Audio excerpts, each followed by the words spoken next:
आज हमारे इस गहन विश्लेषण का जो आधार है वो बहुत ही खास है। हम रेलवे OHE और TRD यानी ट्रैक्शन डिस्ट्रीब्यूशन से जुड़ी एक बेहद शानदार प्रश्नोत्तरी पर चर्चा कर रहे हैं। राजू कुमार द्वारा तैयार किए गए इस बेहतरीन सोर्स मटेरियल का ये पार्ट 3 है। हाँ, ये पार्ट 3 है और इसमें बहुत सी तकनीकी जानकारियां हैं। बिल्कुल। जो लोग पार्ट 1 और पार्ट 2 का वीडियो देखना चाहते हैं तो वो लोको स्टडी बाय राजू कुमार के YouTube चैनल पर जाकर देख सकते हैं, जिसमें OHE और TRD से संबंधित 100 प्रश्न पहले से मौजूद हैं। बिल्कुल, वो दोनों पार्ट्स भी बहुत जानकारी से भरे हैं। और देखिए, अक्सर लोग इन तकनीकी जानकारियों को सिर्फ परीक्षा पास करने के लिए रट लेते हैं, लेकिन जब आप ये समझ जाते हैं कि सिस्टम कैसे काम करता है तो रटने की जरूरत ही नहीं पड़ती। सही बात है। तो चलिए सीधे उन तारों की ऊंचाई से शुरू करते हैं जो हमें प्लेटफॉर्म पर खड़े होने पर दिखाई देते हैं। तो चलिए बिल्कुल बुनियादी चीज से शुरू करते हैं। हाँ, बताइए, पहला सवाल क्या है? अगर हम राजू कुमार जी के प्रश्न 100 पर गौर करें ना, तो सबसे पहला सवाल तार की ऊंचाई का आता है। सवाल है कि अनरेगुलेटेड OHE में रेल स्तर से कांटेक्ट वायर की ऊंचाई कितनी होती है? अच्छा, इसका सही जवाब है ऑप्शन बी, यानी 5.75 मीटर। हाँ, सही जवाब 5.75 मीटर है। लेकिन यहाँ मेरे दिमाग में 2 सवाल आ रहे हैं। पूछिए। पहला तो ये कि ये अनरेगुलेटेड का क्या मतलब है, और दूसरा ये 5.75 मीटर का ही मतलब यही विशिष्ट आंकड़ा क्यों चुना गया? 5.50 या 6 मीटर क्यों नहीं? ये बहुत ही तार्किक सवाल है। देखिए, अनरेगुलेटेड OHE का सीधा सा मतलब ये है कि इस व्यवस्था में मौसम के तापमान के हिसाब से तार के तनाव यानी टेंशन को। हाँ, टेंशन को तो उसे अपने आप एडजस्ट करने वाली कोई मशीन नहीं लगी होती है। अच्छा, मतलब वो फिक्स रहता है। बिल्कुल। अब भौतिकी का एक बहुत ही सामान्य नियम है कि धातु गर्मियों में फैलती है और सर्दियों में सिकुड़ती है। एक्सपेंशन और कॉन्ट्रैक्शन। सही कहा। तो जब गर्मियों में तापमान 45 डिग्री तक पहुंचता है ना, तो ये कांटेक्ट वायर स्वाभाविक रूप से फैलेगा। हाँ, और नीचे की तरफ लटकेगा, जिसे हम सैग होना कहते हैं।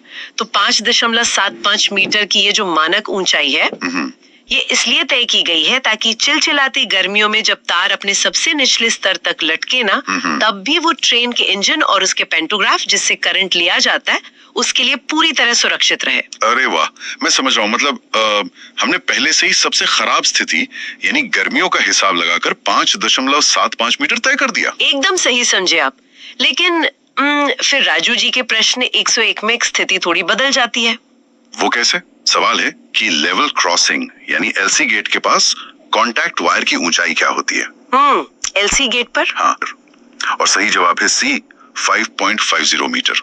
अच्छा, अब ये बात मुझे थोड़ी अटपटी लग रही है। क्यों? इसमें क्या अटपटा है? मतलब सड़क के पास तो हमें तार और ऊंचा रखना चाहिए ना, ताकि कोई वाहन ना टकराए, लेकिन यहाँ तो हमने तार को और नीचे यानी 5.50 मीटर कर दिया। ऐसा क्यों? ये रेलवे इंजीनियरिंग का एक बहुत ही चतुर सुरक्षा पैंतरा है। सुरक्षा पैंतरा?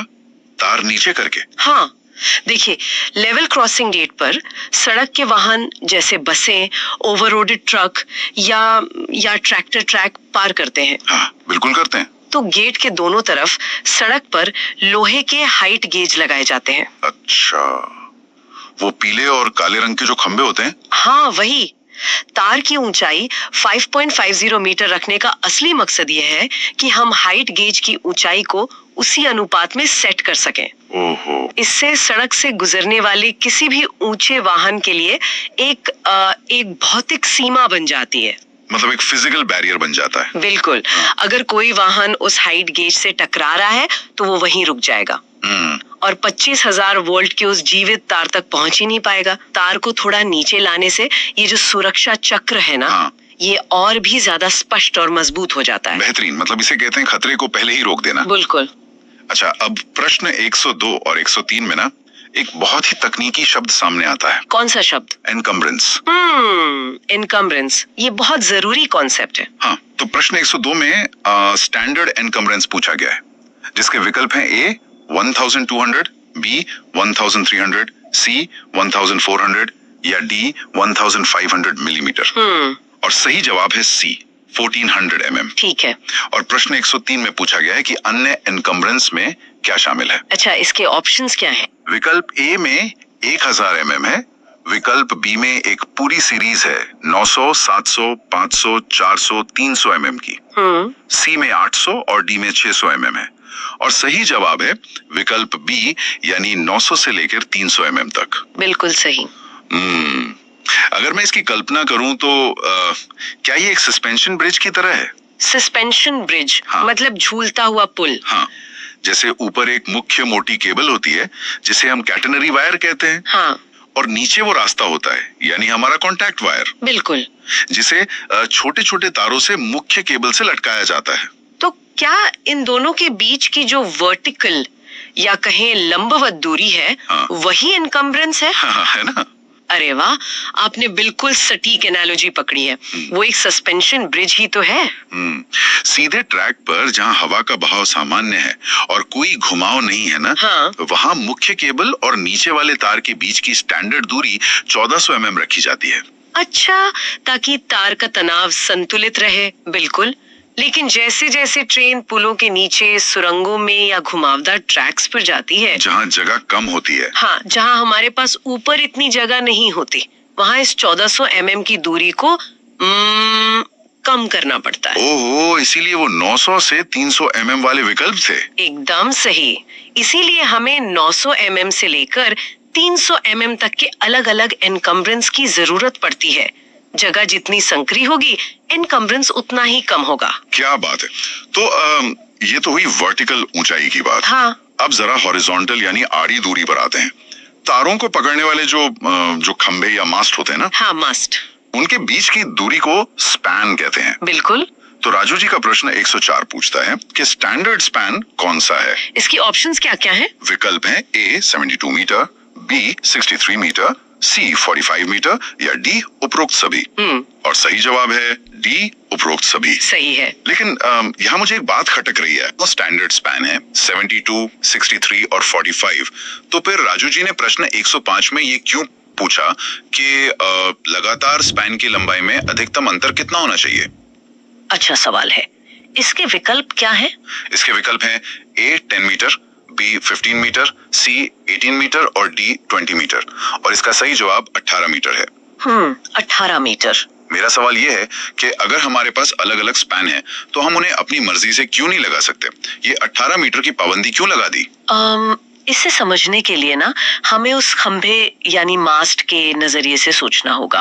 खंभे के नजरिए से? हाँ, तार खंभे के दोनों तरफ खिंचा हुआ होता है ना? बिल्कुल। अगर एक तरफ का स्पैन 72 मीटर है, मतलब उस तरफ तार का वजन और हवा का दबाव ज्यादा है। ज्यादा लंबा तार मतलब ज्यादा वजन। और आप उसके तुरंत बाद वाले स्पैन को 45 मीटर कर देते हैं, तो अंतर 27 मीटर हो गया। बिल्कुल। इससे खंभे पर दोनों तरफ से पड़ने वाला जो तनाव है यानी टेंशन, हाँ। वो पूरी तरह से असंतुलित हो जाएगा। ओहो। एक तरफ खिंचाव बहुत ज्यादा होगा और दूसरी तरफ बहुत कम। हाँ। और इस असंतुलन की वजह से, जिसे हम टॉर्क कहते हैं, खंभा झुक सकता है या तार ही टूट सकता है। बाप रे, ये तो खतरनाक है। इसीलिए रेलवे का सख्त नियम है कि लगातार दो खंभों के बीच स्पैन का अंतर 18 मीटर से ज्यादा नहीं होना चाहिए, ताकि तनाव में अचानक कोई बड़ा बदलाव ना आए। एकदम सही। वाह, मतलब खंभे की स्थिरता के लिए भी एक कड़ा गणितीय नियम तय है। बिल्कुल है। अच्छा, इसी स्पैन से जुड़े दो और सवाल हैं जो बिजली के बंटवारे से संबंधित हैं। बताइए। प्रश्न 106 में इंसुलेटेड ओवरलैप के लिए न्यूनतम स्पैन पूछा गया है। सही जवाब सी 54 मीटर है। ठीक है। और प्रश्न 107 में स्वीपिंग जोन की लंबाई पूछी गई है। अच्छा, स्वीपिंग जोन। हाँ, सही जवाब बी 4 से 6 मीटर है। अब ये बताइए कि ये ओवरलैप और ये स्वीपिंग जोन असल में करते क्या हैं? देखिए, रेलवे पूरी लाइन में एक ही तार इस्तेमाल नहीं कर सकते ना। हाँ, तार तो कहीं ना कहीं खत्म हो गई। बिल्कुल, बीच बीच में इलेक्ट्रिक सेक्शन बदलने पड़ते हैं। तो इंसुलेटेड ओवरलैप वो जगह है जहां एक सेक्शन का तार खत्म होता है और दूसरे सेक्शन का तार शुरू होता है। लेकिन हम ट्रेन को रोककर तो तार नहीं बदल सकते। हाँ, ट्रेन तो 130 की स्पीड में होती है। इसीलिए कम से कम 54 मीटर के स्पैन में इन दोनों तारों को एक साथ यानी समानांतर चलाया जाता है। अच्छा, पैरेलल में? हाँ, और इसमें जो 4 से 6 मीटर का स्वीपिंग जोन है ना, ये वो जादुई हिस्सा है जहां ट्रेन का पैंटोग्राफ पहले तार को धीरे धीरे छोड़ता है और दूसरे तार के पूरी तरह से संपर्क में आ जाता है। अरे वाह, मतलब दौड़ती ट्रेन को बिना बताए चुपके से बिजली का तार बदल दिया जाता है। बिल्कुल। और ये संक्रमण इतना स्मूथ होना चाहिए कि 130 की स्पीड पर भी न तो बिजली का झटका लगे, न स्पार्किंग हो और न ही पैंटोग्राफ टूटे। कमाल की इंजीनियरिंग है ये तो, है ना? अच्छा, अब स्पैन से आगे बढ़ते हुए हम उस उपकरण की बात करते हैं जो खंभों के बीच लगाया जाता है, जी। जिसे सेक्शन इंसुलेटर कहते हैं। Section insulator. राजू जी के प्रश्न 108 में सेक्शन इंसुलेटर का वजन पूछा गया है। हाँ, जवाब है बी, 45 किलो। ठीक है। फिर प्रश्न 109 में इसके लिए न्यूनतम स्पैन 50, 54, 60 या 65 मीटर में से पूछा है, जिसका जवाब फिर से 54 मीटर है। और प्रश्न 110 में डबल सेक्शन इंसुलेटर का वजन पूछा गया है 50, 55, 60 या 65 किलो, जिसका सही उत्तर सी, 60 किलो है। अच्छा, अब मेरा सवाल ये है कि एक भारी ट्रेन जिसका वजन हजारों टन है, उसके सामने इस 45 किलो या 60 किलो के छोटे से इंसुलेटर की इतनी फिक्र क्यों की जा रही है? आपकी बात सही है कि ट्रेन बहुत भारी है, लेकिन समस्या ट्रेन की नहीं है, समस्या उस तार की है जो हवा में लटक रहा है। अच्छा, वो कैसे? जरा कल्पना कीजिए, आपके घर के आंगन में कपड़े सुखाने वाली एक लंबी रस्सी बंधी है। बंधी है। अगर आप उस रस्सी के बिल्कुल बीचों बीच एक 10 किलो का पत्थर बांध दें, तो क्या होगा? रस्सी तो बीच में से नीचे की तरफ झूल जाएगी। बिल्कुल, उसमें सैग आ जाएगा। हाँ? यही बात OHE पर लागू होती है। अगर हम हवा में लटके कॉन्टैक्ट वायर के बीच में 45 या 60 किलो का सेक्शन इंसुलेटर लगा देंगे ना, तो तार नीचे झूल जाएगा। एकदम सही। अब जब ट्रेन तेज रफ्तार से आएगी तो उसका पैंटोग्राफ उस लटके हुए हिस्से से बहुत जोर से टकराएगा। बाप रे। और इस टक्कर से पूरी OHE लाइन नीचे गिर सकती है। समझ गया। इसीलिए हमें इस 45 किलो के वजन की भी फिक्र करनी पड़ती है और कम से कम 54 मीटर का स्पैन देना पड़ता है, ताकि इस भारी उपकरण को सही तरीके से सहारा दिया जा सके और तार में खतरनाक झोल यानी सैग ना आए। बिल्कुल। ये तो बहुत ही स्पष्ट तस्वीर बन गई दिमाग में। मतलब आसमान में लटकी हर एक छोटी चीज का सीधा असर ट्रेन के इंजन पर पड़ता है। हाँ, हर चीज आपस में जुड़ी है। चलिए जी। प्रश्न 111 पूछता है कि विंच टाइप ATD में कुल काउंटर वेट कितना होता है? जवाब है सी, 400 किलो। प्रश्न 112 पूछता है कि 3 पुली ATD में काउंटर वेट कितना होता है? ऑप्शंस है 600, 650, 665 या 700 किलो। जवाब है सी, 665 किलो। जी। फिर प्रश्न 113 में पूछा गया है कि इसका अनुपात क्या होता है? A 3.1, B 4.1, C 5.1 या D 6.1। सही जवाब है C 5.1। बिल्कुल। और 14 में इसका अनुपात पूछा है। ऑप्शंस है 2.1, 3.1, 4.1 या 5.1। जवाब है B 3.1।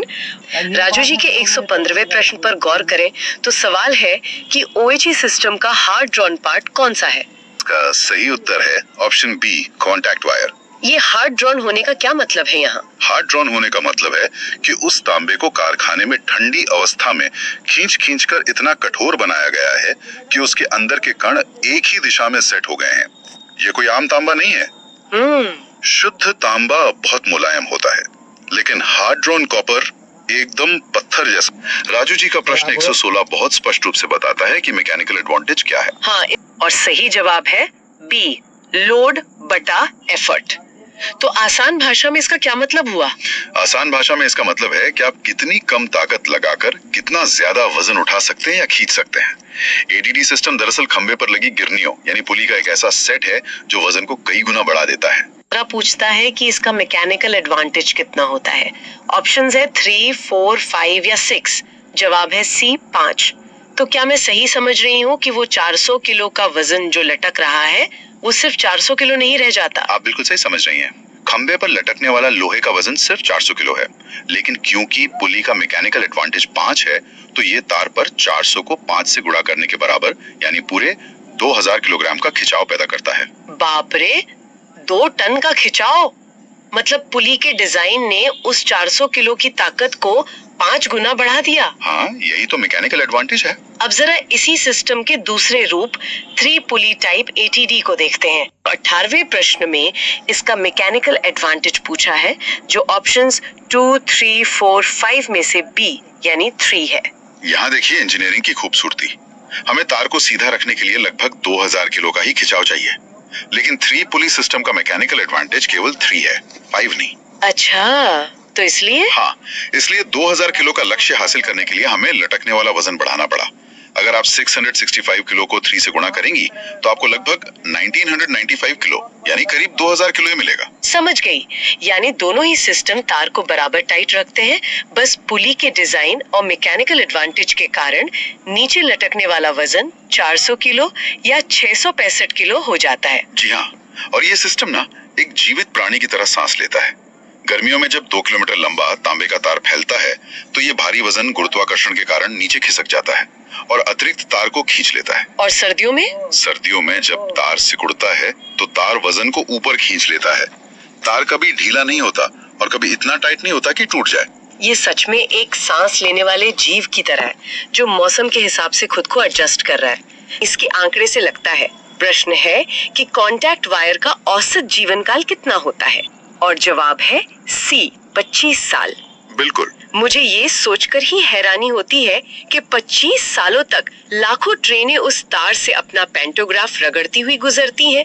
बारिश, आंधी, बर्फबारी और पेंटोग्राफ की कार्बन स्ट्रिप का लगातार घर्षण, उसके बाद भी एक तार 25 साल तक टिकता है। ये मटेरियल साइंस का एक बेहतरीन उदाहरण है।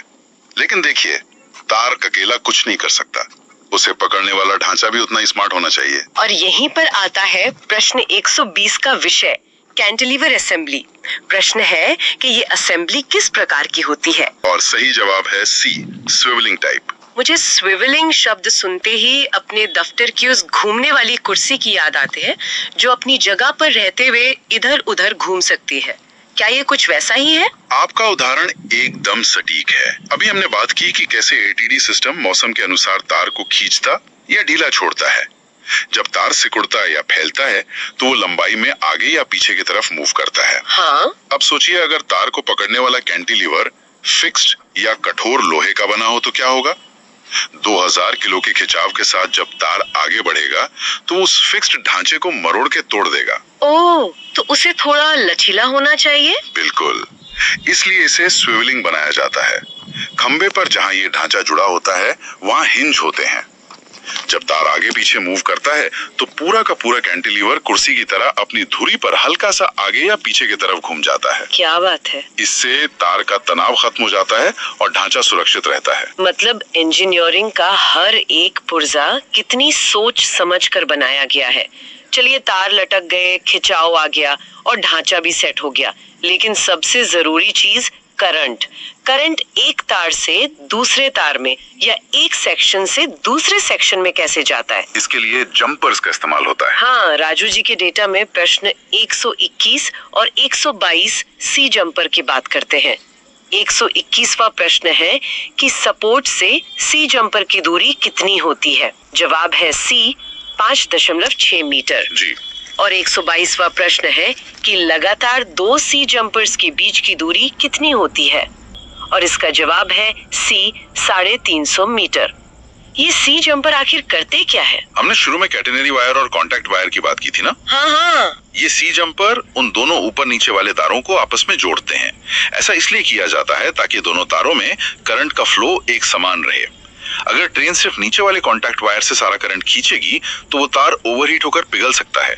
जंपर्स करंट को दोनों तारों में बांट देते हैं। अच्छा, इसके अलावा प्रश्न 123 और 124 में G जंपर और F जंपर का जिक्र है। 123 में पूछा है G जंपर कहाँ इस्तेमाल होता है, जिसका सही जवाब है C, अनइंसुलेटेड ओवरलैप, टर्नआउट या क्रॉसओवर पर। और 124 में पूछा है F जंपर कहाँ लगता है, जिसका जवाब है B, इंसुलेटेड ओवरलैप पर। आसान भाषा में कहें तो जहां भी हमें ओवरलैप, टर्नआउट या क्रॉसिंग पर दो अलग अलग तारों के बीच करंट को पार कराना होता है, वहां ये G और F जंपर्स एक इलेक्ट्रिक पुल का काम करते हैं।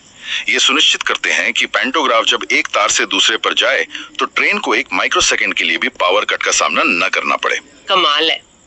अब यहाँ पर एक बात बहुत ही दिलचस्प है और ये आज की हमारी इस चर्चा का आखिरी लेकिन मेरा सबसे पसंदीदा डेटा पॉइंट है। अच्छा बताइए। राजू कुमार जी के 125वें प्रश्न का डेटा। प्रश्न है कि कैटेनरी वायर का नॉर्मल स्टैगर कितना होता है? और सही जवाब है सी यानी 0। हाँ, तो डेटा बताता है कि कांटेक्ट वायर को जानबूझकर खंबे दर खंबे बाएं और दाएं घुमाया जाता है जिसे स्टैगर कहते हैं।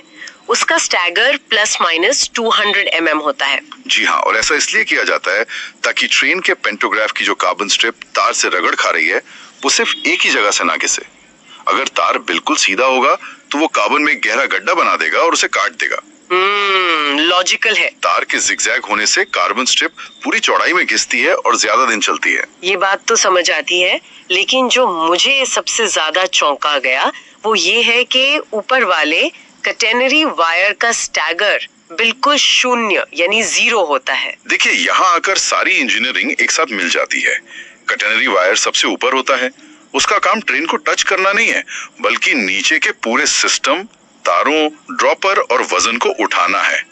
वो इस पूरे सिस्टम की रीढ़ की हड्डी है। और अगर हम रीढ़ की हड्डी को ही जिगजैग कर देंगे तो संतुलन बिगड़ जाएगा। बिल्कुल सही कहा आपने। अगर भारी वजन उठाने वाले तार को भी हम 200 मिलीमीटर इधर उधर कर देंगे तो पूरे सिस्टम का सेंटर ऑफ ग्रेविटी हिल जाएगा।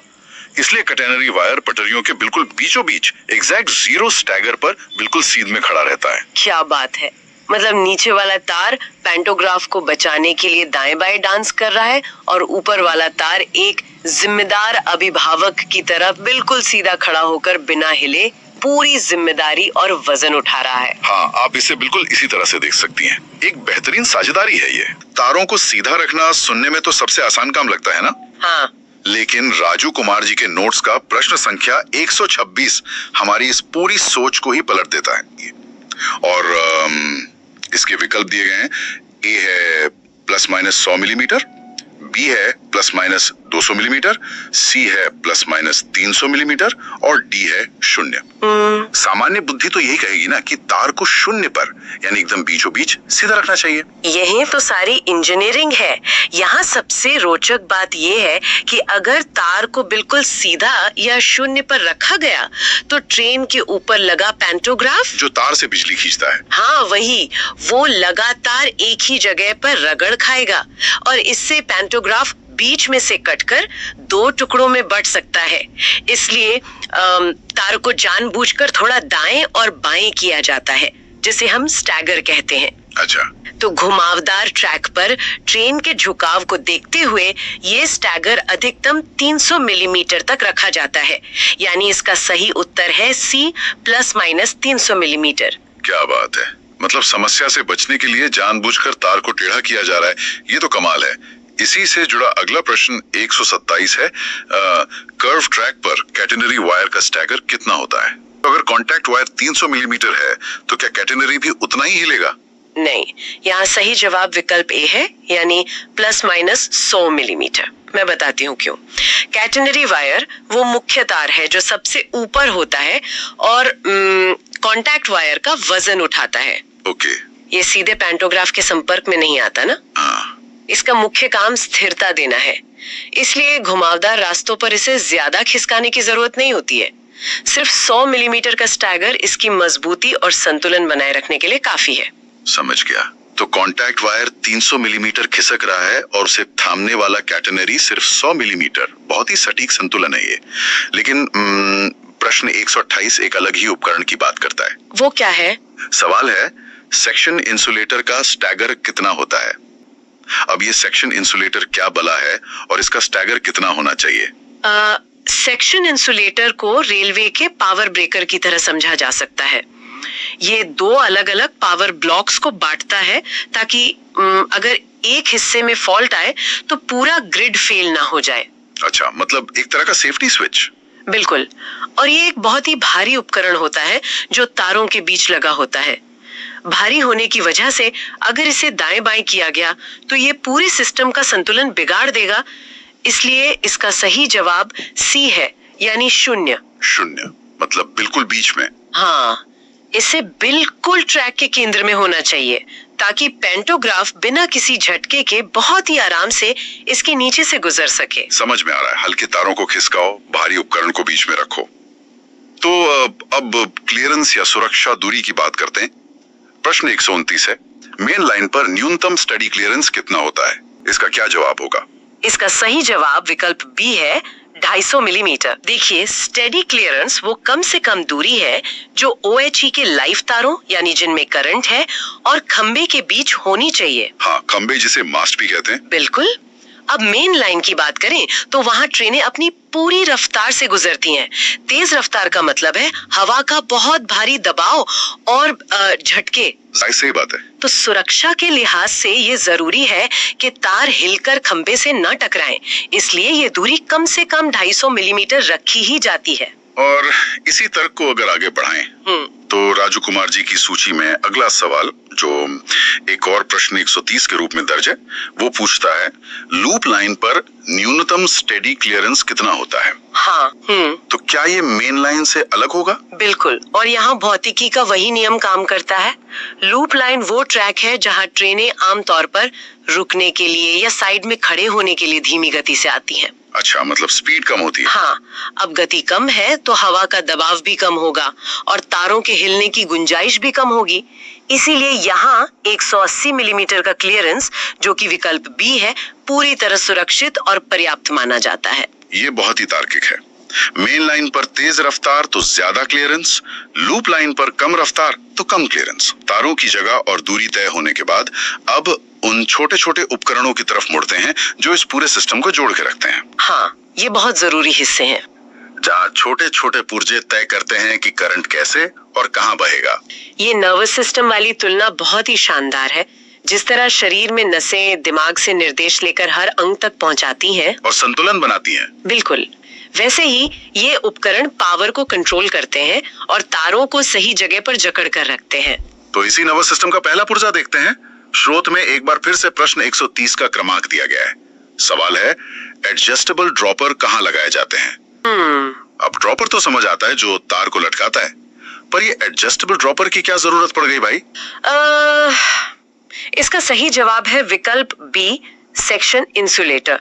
हमने अभी कुछ देर पहले बात की थी कि सेक्शन इंसुलेटर भारी होता है और उसे एकदम बीचों बीच, मतलब शून्य स्टैगर पर रखा जाता है। हाँ, याद है। तो इसके भारीपन की वजह से ना तार के झूलने का खतरा रहता है, इसलिए वहाँ एडजस्टेबल ड्रॉपर लगाए जाते हैं ताकि मौसम या जरूरत के हिसाब से उनकी लंबाई को मिलीमीटर दर मिलीमीटर कस कर या ढीला करके तारों को बिल्कुल सही ऊंचाई पर बनाए रखा जा सके। बेहतरीन, मतलब हर चीज का एक कारण है। अब प्रश्न 132 की ओर बढ़ते हैं। ये पूछता है रजिस्टर आर्म ड्रॉपर का दूसरा नाम क्या है? ये नामकरण तो बिल्कुल इसके आकार पर निर्भर लग रहा है। जी हाँ, आपने सही पकड़ा। सही जवाब विकल्प सी, 7 मिलीमीटर ड्रॉपर है। रजिस्टर आर्म वो भुजा होती है जो खंबे से निकलकर तारों के स्टैगर को कंट्रोल करती है। वही दाएं बाएं खिसकने वाला स्टैगर? बिल्कुल वही। इस आर्म को सहारा देने के लिए 7 मिलीमीटर मोटाई वाले ड्रॉपर का इस्तेमाल होता है। ये 7 मिलीमीटर का डायमीटर इतना सटीक है कि ये ना तो बहुत भारी होता है और न ही इतना कमजोर कि अचानक से टूट जाए। क्या बात है। अब बात करते हैं पावर को चालू या बंद करने वाले भारी भरकम स्विच की, जिन्हें आइसोलेटर कहते हैं।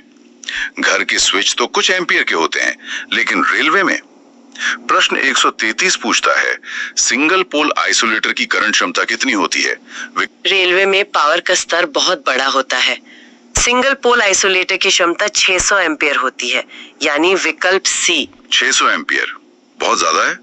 हाँ, यह सामान्य सेक्शन में पावर सप्लाई को काटने या जोड़ने के काम आता है, जहाँ करंट का प्रवाह एक सीमित मात्रा में होता है। और इसके ठीक बाद प्रश्न 134 है डबल पोल आइसोलेटर की करंट क्षमता कितनी होती है?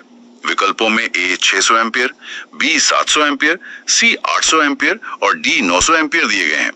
अगर सिंगल 600 है तो डबल क्या करेगा? हाँ, डबल पोल आइसोलेटर उन प्रमुख जंक्शनों या फीडिंग पोस्ट पर लगाए जाते हैं जहां पावर ग्रिड से भारी मात्रा में करंट आता है।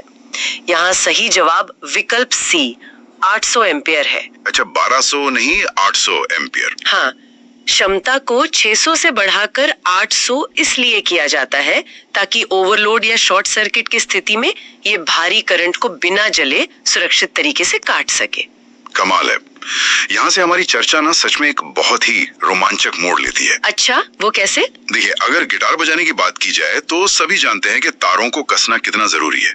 अगर तार ढीला हुआ तो सुर बिगड़ जाएंगे। लेकिन रेलवे के इस हवा के हाईवे में अगर तार ढीला हुआ तो सिर्फ सुर नहीं बिगड़ेंगे, बल्कि 160 की रफ्तार से आ रही ट्रेन का पेंटोग्राफ तार में उलझ जाएगा और भयंकर तबाही मच जाएगी। बिल्कुल। और यहाँ सबसे बड़ा दुश्मन है तापमान। गर्मियों में धातु के तार फैलकर लटक जाते हैं और सर्दियों में सिकुड़कर कस जाते हैं। हाँ, साइंस में पढ़ा था हमने। तो इसीलिए तारों में तनाव या जिसे हम टेंशन कहते हैं, उसे लगातार एक समान बनाए रखना OHE इंजीनियरिंग का सबसे महत्वपूर्ण और जटिल हिस्सा है। तो आइए तनाव के इस विज्ञान को राजू कुमार जी के प्रश्नों के जरिए समझते हैं। प्रश्न 135, रेगुलेटेड OHE की टेंशन लंबाई कितनी होती है? ये रेगुलेटेड का क्या मतलब हुआ यहाँ? रेगुलेटेड OHE का मतलब है एक ऐसा सिस्टम जिसमें ऑटो टेंशनिंग डिवाइस यानी ATD लगे होते हैं। अच्छा, ये वो वजन या घिरनियां होती हैं जो खंभों के किनारे लटकी होती हैं और मौसम के हिसाब से तारों को खुद ब खुद खींचती या छोड़ती रहती हैं। इसकी अधिकतम लंबाई 1600 मीटर ही रखी जा सकती है, यानी विकल्प C सही है। 1600 मीटर से ज्यादा क्यों नहीं? क्योंकि अगर तार इससे ज्यादा लंबा हुआ तो घर्षण इतना बढ़ जाएगा कि वो डिवाइस ठीक से काम नहीं कर पाएगा और बीच में तार झूल जाएगा। समझ गया। इसके विपरीत प्रश्न 136 है, अनरेगुलेटेड OHE की टेंशन लंबाई कितनी होती है? अब जब ये सिस्टम खुद को एडजस्ट नहीं कर सकता तो इसकी लंबाई कितनी होगी? यहाँ सही जवाब विकल्प C 2000 मीटर है। अनरेगुलेटेड सिस्टम में तारों को दोनों सिरों पर फिक्स कर दिया जाता है, कोई ऑटोमेटिक घिरनी नहीं होती। तो इसे लंबा कर सकते हैं? हाँ, चूंकि इसमें बीच बीच में कोई हिलने डुलने वाले पुर्जे नहीं होते, इसलिए इसे थोड़ा लंबा यानी 2000 मीटर तक खींचा जा सकता है। हालांकि इसमें मौसम का असर ज्यादा दिखता है। और अगर ट्रम्बे की बात करें, प्रश्न 137 पूछता है, ट्रम्बे का टेंशन कितना होता है?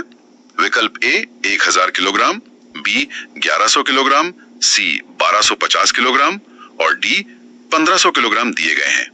ट्रेन तो शहरों में बहुत धीमी गति से चलती है ना? सही पहचाना आपने।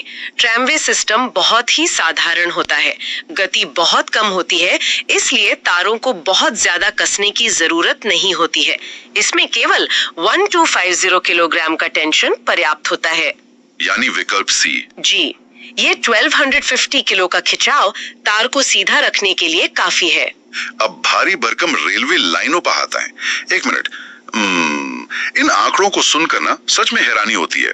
प्रश्न 128 है, रेगुलेटेड OHE का अधिकतम टेंशन कितना होता है? विकल्पों में A 1500 kilogram, B 1800 kilogram, C 2000 kilogram और D 2500 किलोग्राम है। इसका सही जवाब विकल्प C 2000 किलोग्राम है। 2000 किलो। हाँ, रेगुलेटेड सिस्टम में कॉन्टैक्ट और कैटेनरी दोनों तारों का मिलाकर कुल तनाव अधिकतम 2000 किलो तक रखा जाता है। सोचिए, 2 टन का वजन हर वक्त उन तारों को खींच रहा है ताकि जब हाई स्पीड ट्रेन नीचे से गुजरे तो तार 1 मिलीमीटर भी अपनी जगह से ना हिले। अरे बाप रे, 2 टन। और अनरेगुलेटेड का क्या? प्रश्न 139, अनरेगुलेटेड OHE का अधिकतम टेंशन कितना होता है? विकल्प हैं A 2500 kilogram, B 3000 kilogram, C 3500 kilogram और D 4000 किलोग्राम। यहाँ जवाब है विकल्प B 3000 किलोग्राम। 3000, ये तो और भी ज्यादा है। हाँ, ये आंकड़ा और भी चौंकाने वाला है। 3000 किलो का मतलब है लगभग 2-3 छोटी कारों का वजन हवा में लटकाना।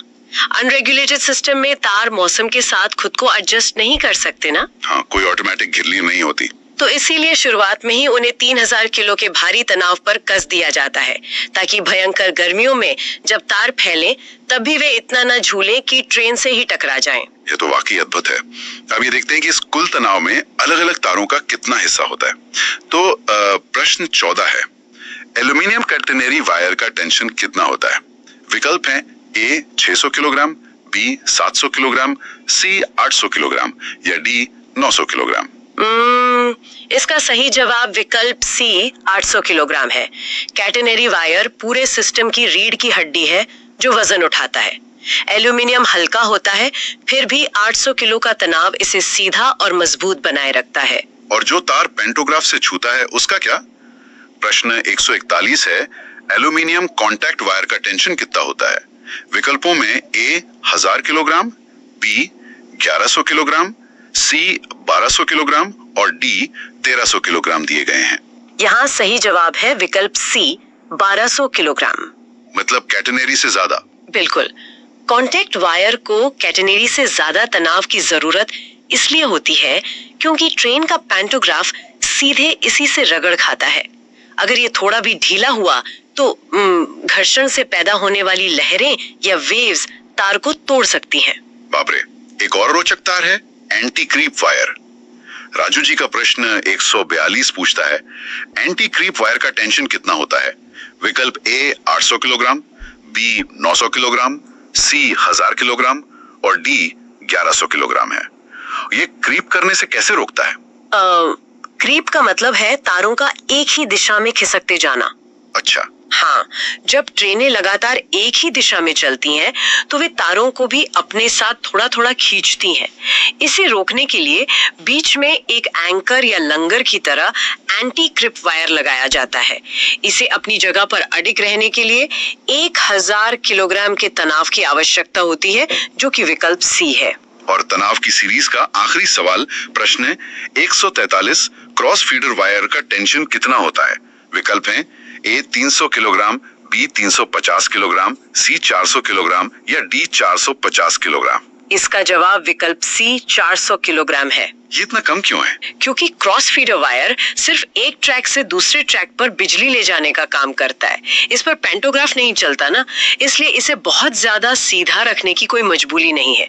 400 किलो का तनाव इसके लिए बिल्कुल काफी है। अगर इस पूरी तस्वीर को देखा जाए, 400 किलो से लेकर 3000 किलो तक का तनाव, ये सब आखिर किस लिए है? अंततः ये सारी मेहनत, मिलीमीटर की सटीकता और टनों का तनाव बुनियादी ढांचे को मजबूत करने के लिए तो है, ताकि ट्रेनें बेखौफ रफ्तार भर सकें। बुनियादी ढांचे में जरा सी भी ढील सीधे तौर पर गति और सुरक्षा दोनों को खतरे में डाल देगी। तो चलिए बुनियादी ढांचे और गति से जुड़े अंतिम 7 प्रश्नों की तरफ बढ़ते हैं। प्रश्न 144, सेक्शन इंसुलेटर की रनर लंबाई कितनी होती है? विकल्पों में ए 2 मीटर, बी 2.12 मीटर, सी 2.5 मीटर और डी 3.0 मीटर दिए गए हैं। ये रनर क्या काम करता है? इसका सही उत्तर विकल्प बी 2.12 मीटर है। देखिए, जब ट्रेन एक पावर जोन से दूसरे में जाती है तो बीच में कुछ पल के लिए तार नहीं होता है। ओहो। हाँ, तो वो 2.12 मीटर लंबा रनर ये सुनिश्चित करता है कि पेंटोग्राफ हवा में ना उछले, बल्कि सुचारू रूप से फिसलते हुए अगले पावर जोन में चला जाए, वो भी बिना कोई स्पार्क पैदा किए। क्या बात है, एकदम स्मूथ ट्रांजिशन। अब खंभों की बात करते हैं। प्रश्न 145, मास्ट यानी खंबे का अधिकतम झुकाव कितना हो सकता है? विकल्प हैं ए 50 मिलीमीटर, बी 60 मिलीमीटर, सी 80 मिलीमीटर और डी 100 मिलीमीटर। खंबे को तो एकदम सीधा होना चाहिए ना? सिद्धांत रूप में तो हाँ, लेकिन जब उन पर 3000 किलो तक का तनाव पड़ता है तो धातु और मिट्टी का फाउंडेशन थोड़ा बहुत तो झुकेगा ही। हाँ, वो भी है। इंजीनियरिंग में हर चीज का एक टॉलरेंस या सहनशीलता सीमा होती है। यहाँ अधिकतम 80 मिलीमीटर के झुकाव को स्वीकार्य माना गया है, यानी विकल्प सी। अगर खंभा इससे ज्यादा झुकता है तो उसे खतरनाक मानकर तुरंत ठीक किया जाता है। और तारों के झुकाव के बारे में प्रश्न 146 है, अनुमेय प्री सैग यानी अलाउड प्री सैग कितना होता है? विकल्पों में ए 80 मिलीमीटर, बी 90 मिलीमीटर, सी 100 मिलीमीटर और डी 120 मिलीमीटर दिए गए हैं। तार को जानबूझकर ढीला छोड़ना, ये तो इतने भारी तनाव वाले सिद्धांत के एकदम उलट लग रहा है। ये सवाल सच में बहुत दिलचस्प है। सुनने में अजीब लगता है, लेकिन सही जवाब विकल्प सी 100 मिलीमीटर है। इंजीनियर जानबूझकर 2 खंभों के बीच तार में 100 मिलीमीटर का सैग या झोल छोड़ते हैं। पर ऐसा क्यों? इसका कारण ये है कि जब 100 किलोमीटर प्रति घंटे की रफ्तार से ट्रेन का पैंटोग्राफ तार को नीचे से ऊपर की तरफ धक्का मारता है तो वो झोल एकदम सीधा हो जाता है। अगर पहले से ही तार बिल्कुल सीधा होता तो पैंटोग्राफ के धक्के से वो ऊपर की तरफ मुड़कर टूट सकता था। अद्भुत, मतलब समस्या को ही समाधान बना दिया। जी बिल्कुल। अगला है प्रश्न 147 OOR यानी आउट ऑफ रन में कांटेक्ट वायर की ऊंचाई कितनी होती है? विकल्प है A 5.75 metre, B 6.00 metre, C 6.10 metre और D 6.25 metre. Out of run या OOR वो जगह है जहां तार को पैंटोग्राफ के संपर्क से बाहर ले जाना होता है, जैसे किसी टर्न आउट या ट्रैक बदलने की जगह पर। अच्छा। वहां तार को सुरक्षित रूप से इतना ऊपर उठा दिया जाता है कि पैंटोग्राफ उसे छू ही ना सके। इसके लिए 6.10 मीटर की ऊंचाई बिल्कुल सुरक्षित मानी जाती है, जो कि विकल्प सी है। प्रश्न 148 के सीरीज मास्ट की गहराई कितनी होती है? विकल्पों में A 200 millimetre, B 250 millimetre, C 300 millimetre और D 350 मिलीमीटर दिए गए हैं। के सीरीज मास्टरी रेलवे के बहुत ही विशेष और मजबूत खंभे होते हैं। इन्हें जमीन के अंदर या कंक्रीट फाउंडेशन में मजबूती से गाड़ने के लिए 300 मिलीमीटर की गहराई तय की गई है, यानी विकल्प सी। यही 300 मिलीमीटर की नींव उन्हें उन टनों भारी तनावों को झेलने की ताकत देती है। और अब इस पूरी चर्चा का अंतिम पड़ाव, रफ्तार। प्रश्न 149 पूछता है, अनरेगुलेटेड OHE के लिए अधिकतम गति कितनी होती है? विकल्प है A 80, B 90, C 100 और D 110 किलोमीटर प्रति घंटा। जैसा कि हमने पहले समझा था, अनरेगुलेटेड सिस्टम मौसम के हिसाब से खुद को ढाल नहीं सकता। गर्मियों में तार थोड़ा झूली जाएंगे। हाँ, इसलिए सुरक्षा को सर्वोपरि रखते हुए इस सिस्टम के नीचे ट्रेन की अधिकतम गति 100 किलोमीटर प्रति घंटे तक ही सीमित रखी जाती है, यानी सही जवाब है विकल्प सी। और आज के स्रोत का अंतिम सवाल, प्रश्न 150, रेगुलेटेड OHE के लिए अधिकतम गति कितनी होती है? इसके विकल्प A 120, B 130, C 150 और D 160 किलोमीटर प्रति घंटा है। यहाँ सही जवाब विकल्प डी 160 किलोमीटर प्रति घंटा है। सीधा 160? हाँ, रेगुलेटेड OHE में ऑटो टेंशनिंग डिवाइस लगातार काम कर रहे हैं। तारों का तनाव हमेशा स्थिर है। इसी स्थिरता और मिलीमीटर स्तर की सटीकता की वजह से ट्रेन बिना अपना संपर्क खोए 160 की तेज रफ्तार से हवा से बातें कर सकती है। सुनने वालों के लिए एक बहुत जरूरी सूचना है। आज तो अगर किसी को भी अधिक जानकारी प्राप्त करनी है और इस सीरीज के पार्ट 1 और पार्ट 2 के वीडियो देखने हैं, जिसमें 1 से 100 तक के प्रश्न हैं, तो उन्हें YouTube पर loco study by Raju Kumar channel खोजना चाहिए। और हाँ, चैनल को सब्सक्राइब भी जरूर करें। ऐसे रिसोर्सेज बाकी बहुत कम मिलते हैं।